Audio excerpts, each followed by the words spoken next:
So hello everyone, today we'll be discussing कि मैंने कौन से resources use किए थे for clearing my NEET 2025. So for those of you who do not know me, let me introduce myself to you all.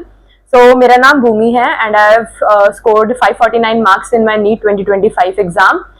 इसके अलावा I have also cleared JEE Mains with a percentile of 96.83 and I have also cleared IISER exam with an all India rank of 1292. And in my 12th boards, I scored 95.6%. So let us start discussing it with biology. So biology में सबसे पहली बात है कि मैंने NCERT बहुत अच्छे से पढ़ी है. I have read like each and every line of NCERT. कोई भी word, कोई भी line आपको मिस नहीं करनी. Even diagrams भी आपको अच्छे से देखने हैं, ठीक है? Because सारे के सारे questions which are asked in NEET, they come from NCERT only. जैसे कि अगर हम बात करें NEET 2025 के question paper की भी, तो even though it was a very difficult paper this time, but still all the questions were from NCERT. जैसे कि अगर हम बात करें रिडक्शनिस्ट बायोलॉजी वाले क्वेश्चन की, तो that too was from NCERT. NCERT पढ़ने के अलावा I also did like question practice करी थी मैंने फ्रॉम माय आकाश मॉड्यूल्स. उसके अलावा मैंने कोई और अदर रेफरेंस बुक यूज नहीं करी थी for solving questions for biology. At least biology के लिए तो बस आकाश के मॉड्यूल्स ही काफी थे, बिकॉज जो आपको कोचिंग पे मॉड्यूल्स मिलते हैं उसी में you have 200 to 300 questions per chapter, और अगर आपने वो सॉल्व कर लिया तो that is I guess more than sufficient for your preparation. But अगर आपको उसके अलावा भी करना है तो you can go for any of the reference books. But मैंने तो पर्सनली कोई रेफरेंस बुक ऐसे उसके अलावा यूज नहीं की थी. उसी में we had PYQ section as well. उसमें भी आपके पास लास्ट 15 से 20 सालों के PYQs होते थे, so मैंने वो भी सारे सॉल्व किए हुए थे. Now let us start discussing about my chemistry resources. So chemistry में भी सबसे पहले तो आई वुड लाइक टू से कि NCERT पढ़ी थी मैंने. For chemistry basically like as we have 3 parts in chemistry, physical, inorganic and organic. तो सबसे पहले हम बात करेंगे फिजिकल केमिस्ट्री के बारे में. तो फिजिकल केमिस्ट्री में I used my Aakash modules to solve questions. Like उसमें तो जितना आप क्वेश्चन प्रैक्टिस करोगे उतनी ही आपकी फिजिकल केमिस्ट्री डेवलप होगी.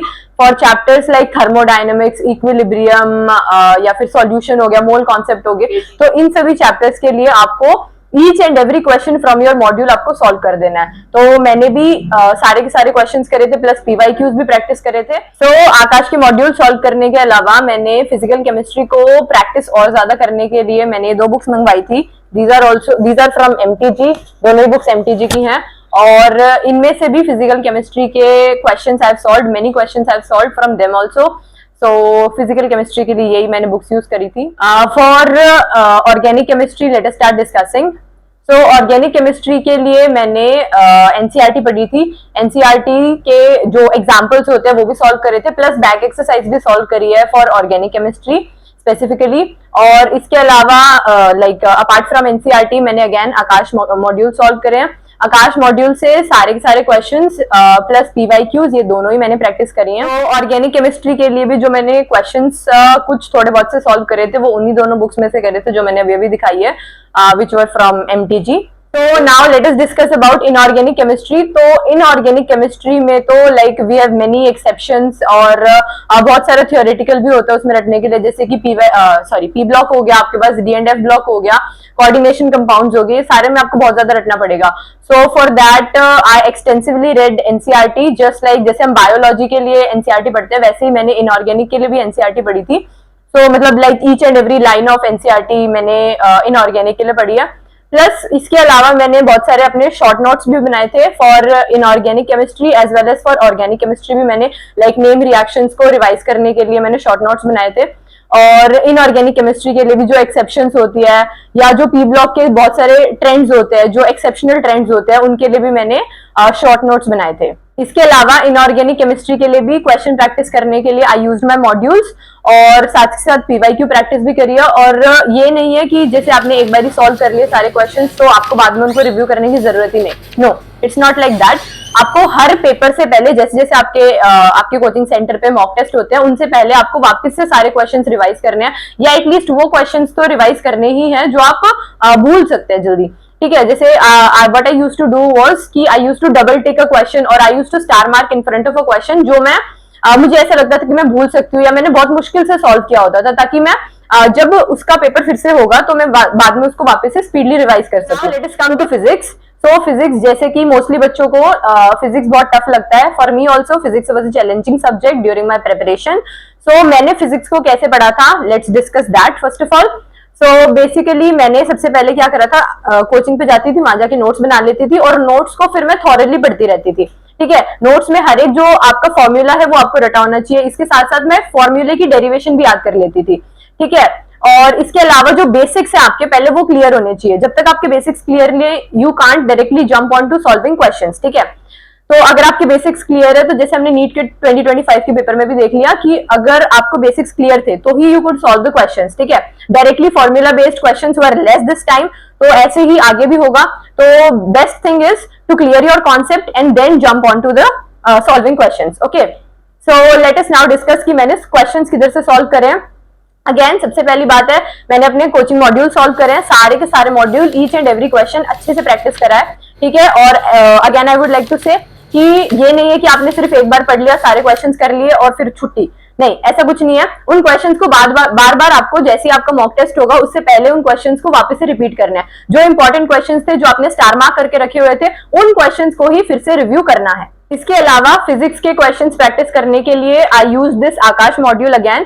ये इसका नाम है मोमेंटम बूस्टर, और इसमें बहुत ही ज्यादा लाइक हाई लेवल के क्वेश्चंस होते हैं, बहुत ही ज्यादा टफ लेवल के क्वेश्चंस होते हैं। अगर आप नॉर्मल अपने मॉड्यूल के क्वेश्चन सारे कर चुके हैं और उन्हें इजीली कर पा रहे हैं, तो you can solve this as well. और इसके अलावा मैंने जेई मेंस के 2022 से लेकर 2024 तक के सारे क्वेश्चंस प्रैक्टिस करे थे, और लाइक सारे चैप्टर्स के नहीं, कुछ कुछ चैप्टर्स के, जैसे कि न्यूटन्स लॉज ऑफ मोशन हो गया, या फिर जो भी ऐसे टफ से चैप्टर्स होते थे उनके सॉल्व करे थे। इसके अलावा मैंने बेसिकली एसएल अरोड़ा भी सॉल्व करी थी, but this is like not very much useful for NEET, I would like to say. ये मैंने बेसिकली अपनी 12th के बोर्ड एग्जाम्स के लिए यूज करी थी, एंड मेनली जो डेरिवेशंस वाला लाइक चीजें होती है, बिकॉज आपको बोर्ड्स में तो डेरिवेशंस भी सारी लिख के दिखानी पड़ती है, और जो थ्योरी बेस्ड लाइंस होती है वो सारी मैंने पढ़ने के लिए इसको यूज करी थी। तो अगर आपकी थ्योरी थोड़ी वीक है तो you can go for this, because इसमें थ्योरेटिकल क्वेश्चंस काफी सारे हैं। और for boards preparation also this is a very good book, but for NEET I would not like to say कि भाई आप ये भी प्रैक्टिस करो। लास्ट में I would also like to say कि मैंने एक और ये बुक सॉल्व करी थी, ये भी एमटीजी की है, असर्शन रीजन क्वेश्चंस है इसमें। और ये तीनों ही लाइक बायोलॉजी, केमिस्ट्री, फिजिक्स, तीनों ही सब्जेक्ट्स इसमें अवेलेबल है, और ये तीनों के लिए असर्शन रीजंस अगर आपको प्रैक्टिस करना है तो this is a very good book. इसके अलावा मॉक टेस्ट देना इज वेरी वेरी इंपॉर्टेंट।